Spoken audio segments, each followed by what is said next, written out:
তকদির নিয়ে মানুষ আসে, তকদির নিয়ে মানুষ যায়।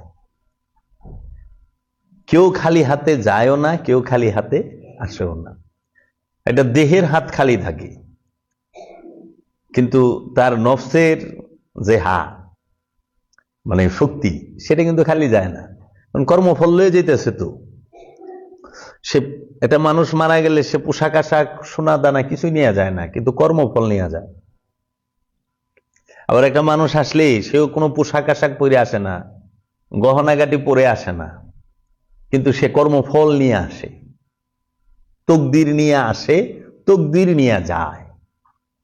যারা বলে যে ভাই আসছেন খালি হাতে, আইছেন খালি হাতে যাইবেন, এত খাম খাম করেন, হ্যাঁ ওটা সে দেহের হাতের কথা বলতেছে, কিন্তু তার কামনা বাসনা শূন্য করে সে যাইতেও পারে নাই, কামনা বাসনা শূন্য করে সে আসতেও পারে নাই।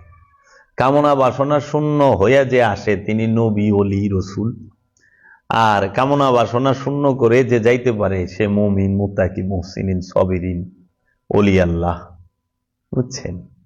এর জন্য কামনা মুক্ত, বাসনা মুক্ত হয়ে যাইতেই হবে।